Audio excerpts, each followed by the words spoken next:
Remano yang biasa disebut Ray, seorang pria berusia 32 tahun yang tinggal bersama keluarganya.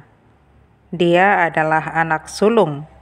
Selama di bangku sekolah, dia menjadi seorang atlet yang berbakat. Ray bertugas di Angkatan Darat Amerika Serikat, di Irak, Jerman, dan Korea selama sekitar 10 tahun. Semasa di bangku SMA, Ray berjumpa dengan Eugenia, yaitu tahun 1998, dan keduanya berpacaran. Tetapi Ray memutuskan hubungan dengan Eugenia saat dia ketahuan berbohong tentang kehamilannya. Ray tidak memberitahukan tentang pernikahannya kepada Patricia, ibunya. Tetapi sepulang Ray dari Jerman, barulah Patricia tahu. Dari pernikahan itu, keduanya dikaruniai 3 putra dan seorang putri. Ray sekarang bekerja di sebuah kilang minyak dan dia membagi waktunya antara di darat dan lepas pantai. Pada Oktober 2011, Patricia kembali ke rumah dan mendapatinya telah terbakar. Patricia langsung berseru-seru memanggil ketujuh anaknya dan hampir semuanya selamat kecuali Ray. Ray ditemukan tewas di dalam rumah. Meski pihak berwenang yakin kalau Ray adalah target, butuh 2 tahun lebih untuk mengungkap kasus ini. Beberapa jam setelah kebakaran, Eugenia menelpon 911. Dia mengatakan suaminya tidak pulang.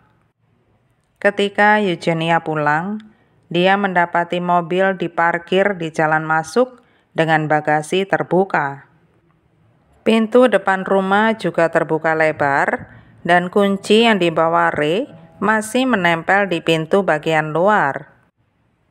Ketika polisi tiba, mereka menjumpai Eugenia dan saudara perempuannya di jalan masuk. Polisi pun langsung masuk ke dalam rumah. Ray ditemukan tergeletak di lantai sekitar 3 meter dari pintu depan. Tampak dia ditembak berulang kali. Tidak ada barang berharga yang hilang dari dalam rumah dan hanya 2 atau 3 selongsong peluru yang ditemukan. Menurut polisi, kasus ini sangat janggal.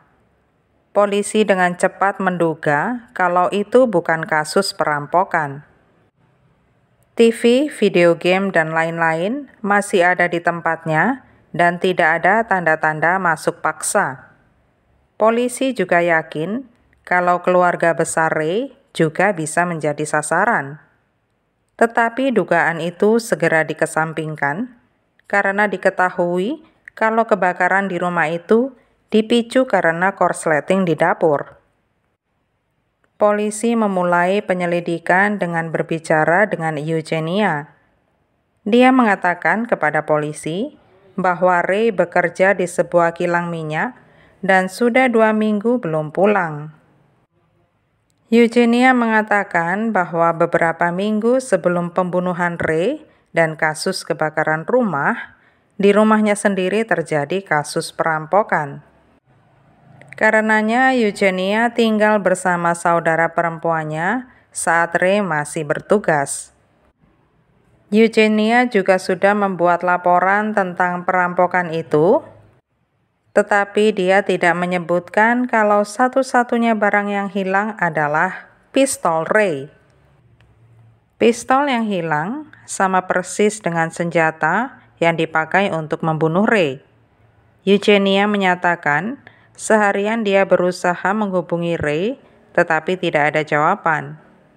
Dia dan saudara perempuannya mendatangi rumah dan saat itulah tampak mobil dan pintu depan terbuka.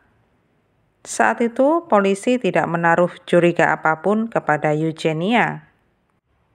Hanya karena polisi tidak menganggapnya terlibat, bukan berarti pihak keluarga Ray sependapat.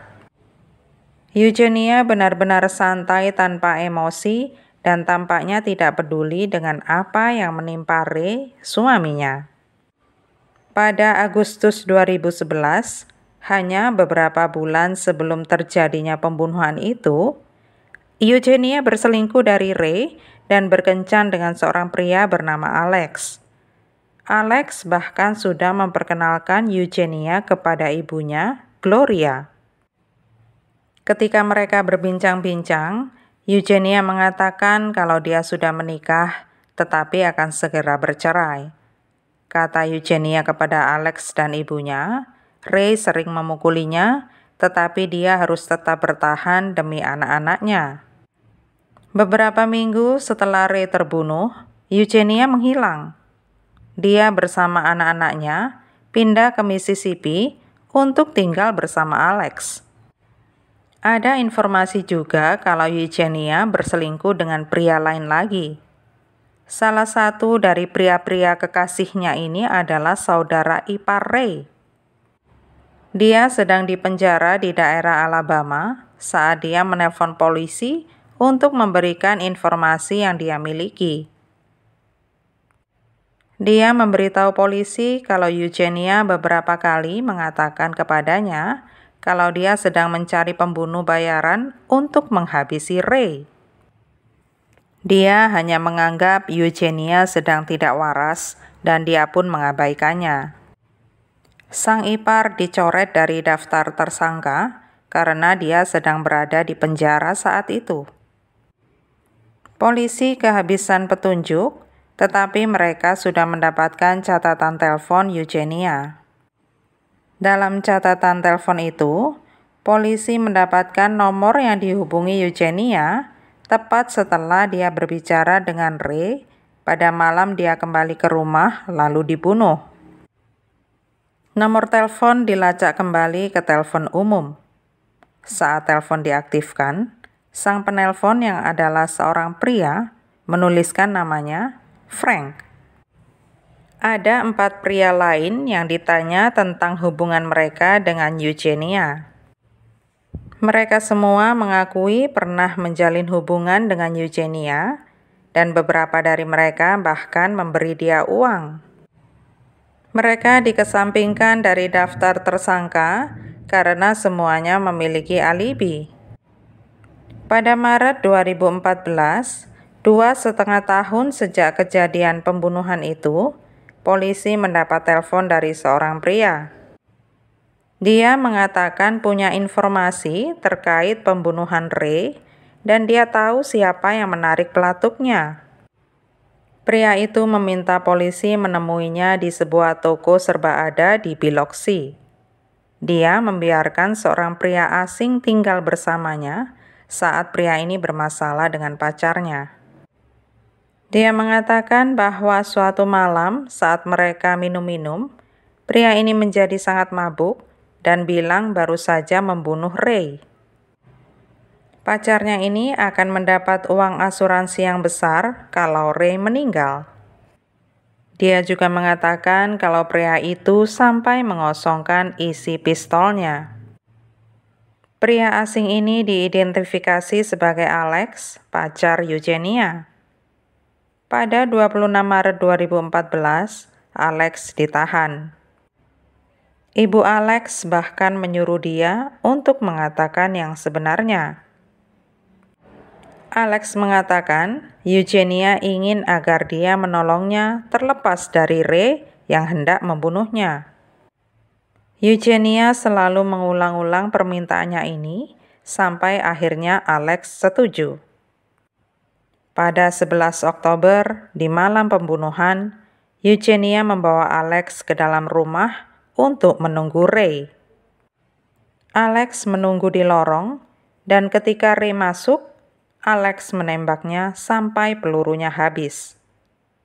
Pada 27 Maret, Eugenia dan Alex sama-sama didakwa melakukan pembunuhan. Eugenia dan Alex mengaku bersalah. Pada 8 November 2016, keduanya dijatuhi hukuman penjara seumur hidup. Mereka baru akan memenuhi syarat untuk pembebasan bersyarat pada 2029.